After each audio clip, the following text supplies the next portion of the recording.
Emergency rooms are ground zero in our country's growing mental health crisis. They are often the first place people go when they are suicidal. Thanks for being with us tonight at 6, everybody. I'm Hunter Hoagland. And I'm Rory Johnston. The goal is to transfer these patients to a psychiatric hospital.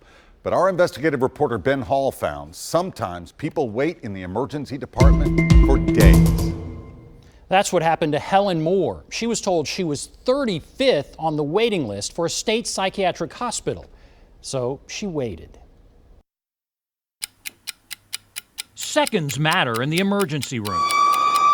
Care is usually delivered in minutes or hours. But for many mental health patients, it can take days.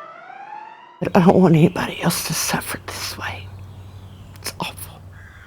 Helen Moore was traumatized by what happened after she went to the emergency room with a mental health crisis. I just wanted to help, and I just felt like I was being thrown away.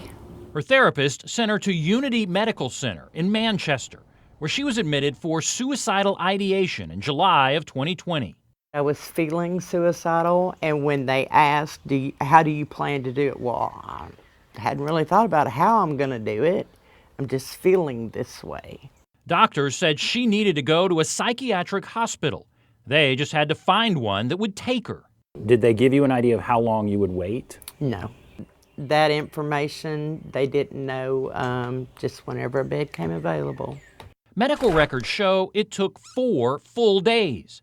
That entire time she spent locked in a small room in the ER with no window or TV.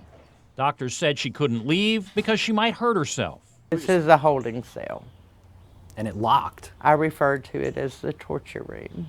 Because Helen was uninsured, nurses told her she would have to wait for a spot to open up at the nearest state-run psychiatric hospital, Moccasin Bend, where she was 35th on the waiting list. I remember crying the whole time I was there, for an hour. What little bit I slept was the only time I didn't cry. It is heartbreaking because you don't have a way to help these people. Unity Hospital's medical director, emergency room doctor Nigel Fontenay, said Helen's wait was not unusual. A week is actually not uncommon. I've had people down there for more than 2 weeks before. The day we were there, a nurse sat in front of the same room where Helen was, watching a suicidal patient who had been there 7 days. Emergency rooms become the dumping ground for those patients, and we are required by law to take care of anyone who comes into our emergency room. Unity Hospital's CEO said the problem is worse for people with no insurance.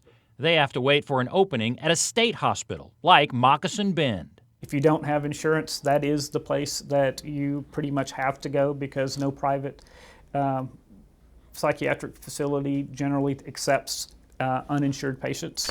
Helen Moore's medical chart shows that wait can be painful. On July 10th, 3 days after arriving, she asked, "Why have I not been offered a shower or toothbrush?"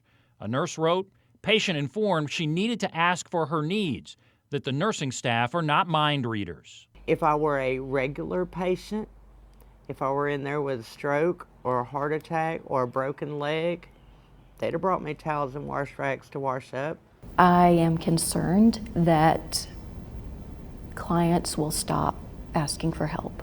Licensed counselor Suzanne Blackwood says the last thing suicidal patients need is the chaotic atmosphere of an emergency room. Sadly, a lot of patients come out quite harmed as a result. What happened to Helen is called emergency department boarding. The problem is so serious, the state has a website and even hired this doctor to reduce the time that psychiatric patients spend in emergency departments. But data provided by the state shows wait times are increasing. In 2020, patients averaged nearly 24 hours waiting to get into a state psychiatric hospital. This year, the average is more than 39 hours. That's close to 2 days. When you're in a mental health crisis, you need help then. The same as having a heart attack or a stroke. 4 days after she arrived, Helen was finally transferred to Moccasin Bend, but she was not admitted. The doctor determined she was no longer suicidal. You see a lot of repetition of patients. Dr. Fontenot says when patients are just sent home with no help, they often end up back in the emergency room. This is an area that is extremely lacking in attention in this country, and people are suffering. It's just a mess, and it's got to change. Helen can't believe she waited 4 days in an emergency room. That's why she's sharing her very personal story. As outlandish and wild as it sounds, I'm not the only person this has happened to. State officials declined an on-camera interview, but say Tennessee is investing in crisis stabilization units and walk-in centers. They're designed to keep people in mental health crisis out of emergency rooms.